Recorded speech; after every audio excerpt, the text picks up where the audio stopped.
पवित्र नहीं रह जाएगा।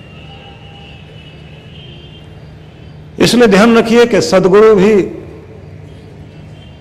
आपके अंदर सबसे पहले शुद्धता को भर देना चाहता है।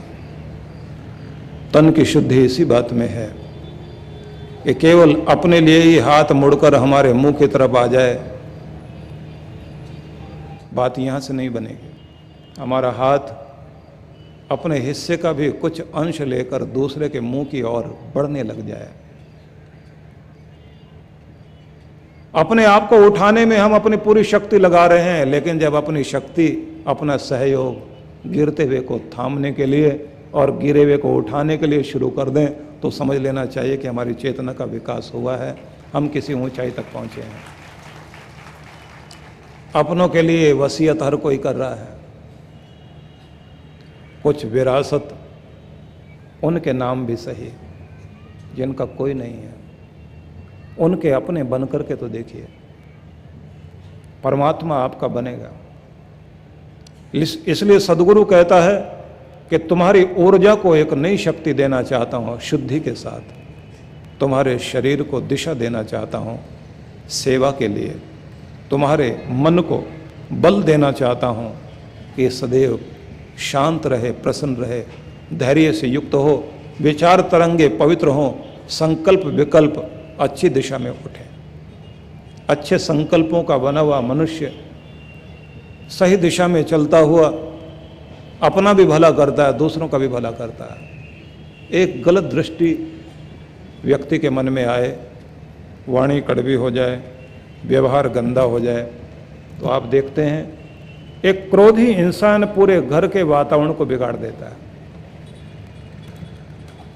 पूरा घर छटपटाहट में आ जाता है। एक क्रोधी आदमी है, गुस्से में आकर बात बात में बोलता है, पांव पटकता है, खींचता है, चीखता चिल्लाता है, हर समय अपने लिए ही अपना आपा ही दिखाता है। और एक प्रेम वाला व्यक्ति बिल्कुल वैसा ही होता है जैसे पूरे खेत के बीच कोई मीठे जल वाला कुआं तैयार कर दिया जाए। एक अकेला कुआं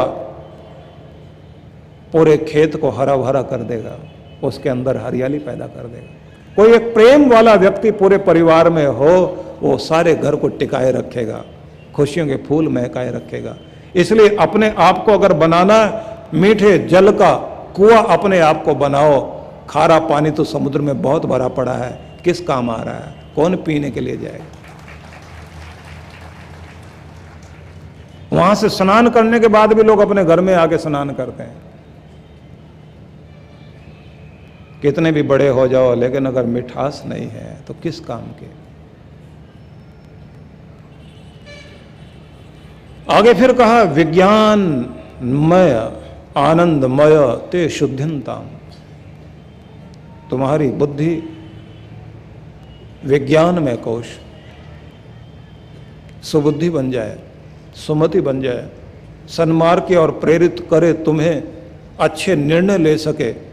ध्यान रखना, प्राचीन ग्रंथों में कहा गया है कि जब भी कोई व्यक्ति गलत पदार्थ ग्रहण करता है, गलत पदार्थ खाता है, नशा करता है, तो असर बुद्धि पर पड़ता है, बुद्धि का लोप होता है। लोग कहते हैं कि नहीं, जो पीने वाले हैं उनकी भी बहुत तेज बुद्धि होती है। वो बुद्धि किस तरफ? उत्थान की तरफ कम काम आएगी, तामसिकता ज्यादा उत्पन्न होगी।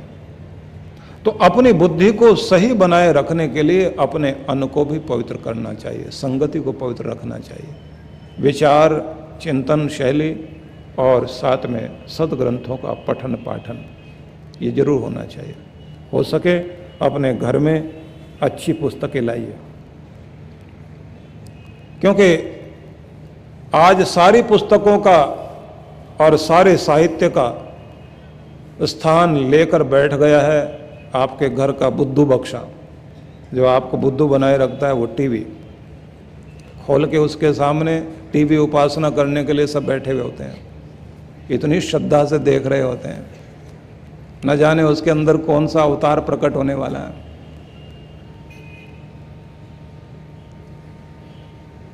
टीवी उपासना बड़ी श्रद्धा से करते हैं लोग, बड़ी लगन से करते हैं, सारा दिन बैठे रहते हैं।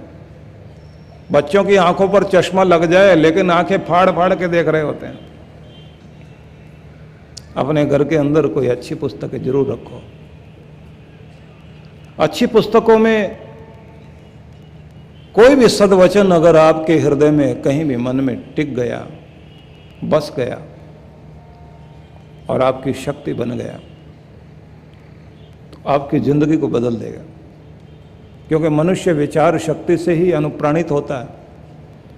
विचार शक्ति साधारण चीज नहीं है, वो मंत्र है, महामंत्र है। सदग्रंथ जब आप पढ़ रहे होंगे, कोई एक महान वचन के द्वारा अपने को प्रेरित करके तो देखिए, आपको आश्चर्य लगेगा। छोटे छोटे वाक्य जिंदगी का पूरा रूप बदल देते हैं। कितने सारे महान पुरुषों के जीवन में ऐसी घटनाओं का उल्लेख है कि कहीं से एक वाक्य पढ़ा था। विषय न बदल जाए और प्रसंग न बदल जाए, इसलिए उदाहरण न देकर सिर्फ संकेत दूंगा कि घरों में अच्छी पुस्तकें रखो। क्योंकि दुनिया के बड़े से बड़े महान पुरुषों के पीछे भी कोई न कोई एक वाक्य था, एक आदर्श वाक्य सामने रखकर उसके आधार पर उनके जीवन के अंदर चमत्कार घटते चले गए। क्योंकि वहाँ उनकी एकाग्रता टिक गई, वहाँ उनका ध्यान टिक गया। तो आपके पास आपका जो शयन कक्ष है, बेडरूम है, वहाँ पर भी कुछ पुस्तकें हों। आपके ड्राइंग रूम में भी होनी चाहिए। खाली समय में थोड़ा भी समय मिल जाए तो कोई पुस्तक 5 मिनट के लिए, 10 मिनट के लिए सही उसके पन्ने पलटो। कोई वाक्य अच्छे लग जाए तो उसमें से उन वाक्यों को अपनी डायरी में कहीं नोट करो। खाली समय में अपनी डायरी के पन्ने पलटिए आप। वो जो कुछ लिखा हुआ वहाँ दिखाई देता है वो आपके अंतस्थ में कहीं ना कहीं अंकित हो जाएगा और फिर वो आपकी विचारधारा, आचरण संहिता बनकर आपके जीवन में एक मूल्यवान परिवर्तन कर देगी, जिसके कारण बहुत कुछ भला हो सकता है। इसलिए अच्छे ग्रंथों के माध्यम से अपनी बुद्धि को पवित्र बनाने की कोशिश कीजिए।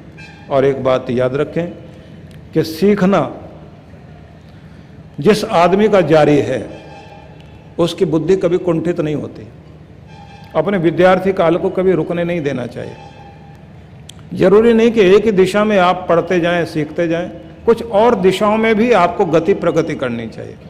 कुछ संगीत में, कुछ काव्य में, कुछ लेखन में, कुछ सीखने में, कोई भी कलाकृति में, कुछ मनोरंजन भी अगर आपने करना है तो कोई अच्छे ढंग का मनोरंजन कीजिए जिससे आपके अंदर कोई रचनात्मक दृष्टि आती हो। डॉक्टर होमी भाभा बहुत बड़े साइंटिस्ट थे। हिंदुस्तान को एक बहुत बड़ी शक्ति दी उस व्यक्ति ने। लेकिन जब अपने आप को ये देखते थे कि अब कुछ मनोरंजन करना चाहिए तो फिर वो चित्रकारिता का कार्य करते थे। चित्रकार भी थे वो। कभी कभी संगीत में डूबकर झूमते थे। उनसे किसी ने पूछा कि ऐसा करने से क्या होता है? कहते हैं कि मेरा मस्तिष्क और तरोताजा हो जाता है, अपने आप को और आनंदित महसूस करता हूँ। मनोरंजन के साधन तरह तरह के हो सकते हैं, लेकिन आप कुछ ऐसा कीजिए कि जिससे बुद्धि और प्रखर बने। बुद्धि का एक नियम है, सीखने से ताजी बनती है बुद्धि, और अगर इसका उपयोग छोड़ दें आप तो इसकी क्षमता नष्ट होने लग जाती है।